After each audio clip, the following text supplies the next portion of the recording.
Hi friends, welcome to my weight loss journey. ఇది day 6. నిన్నటి మీద ఈరోజు 150 గ్రామ్స్ పెరిగాను ఫ్రెండ్స్. నిన్న కొంచెం బయట తిన్నాను కదా, కానీ బయటికి దానికి కొంచెం డిఫరెన్స్ ఉంది. ఈరోజు సాటర్డే కాబట్టి లేట్గా లేసాను. వాటర్ తాగి కొంచెం రిలాక్స్ అయ్యాను. ఈరోజు మార్నింగ్ 5కే లేసాను, కానీ ఈరోజు వీకెండ్ కదా అని చెప్పి మళ్ళీ వెళ్ళి మరి నిద్రస్తాను అనమాట.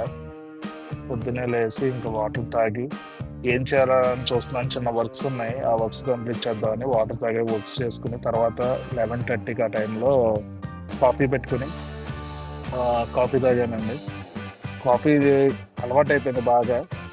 కాఫీ తాగాలి, ఇంకా తప్పదు. ఇంకా అలాగే ఇంకా లంచ్ వచ్చేసి ఈరోజు 1:30కి మా వైఫ్ ఈరోజు పప్పు, అలాగే గోరు చిక్కుడుకాయను ఏరుసిన పప్పు వేసి గోరు చిక్కుడుకాయ వేసేసిందండి.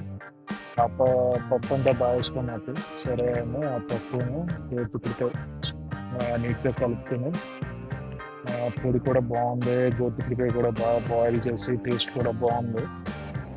అది ముద్ద కింద కలుపుకుని ఆ ఎండుమిరపకాయ నీట్గా ఎండుమిరపకాయలో ఉన్న నూనె మీద అంతా బయటకు తీసి ఎండుమిరపకాయ పైకి పెట్టుకొని ఇది ముద్ద తింటా అంటే భలే ఉంది ఫ్రెండ్స్. టేస్ట్ అయితే బాగుంది. ఎప్పుడు వీకెండ్ కొంచెం తక్కువ తిన్నాను. రైస్ అయితే అదే, కానీ కొంచెం 2 వెరైటీలు కడిగి తింటాను వీకెండ్ అయ్యి వచ్చేసరికి. అలాగే ముద్ద నీట్గా ములగ్గా కలుపుకొని ఆ ముద్ద మీద అది పెట్టుకుని తింటాం అంటే కమ్మగా. ఈవినింగ్ నా 4:30కి ఆ టైంలో ఇంకా ఈరోజు వాకింగ్ కాకుండా సైక్లింగ్ చేద్దాం. మా ఇంటికి కరెక్ట్గా బీచ్ 5 కిలోమీటర్స్.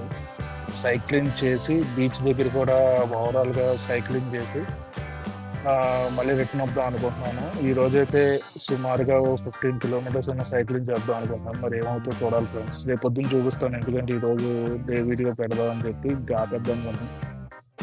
బ్రేక్ తీసుకొని గోవా ఒకటి తిని బీచ్ రోడ్లో ప్రశాంతంగా. సరే ఫ్రెండ్స్, రేపు డే 7 కలుద్దాం. లైక్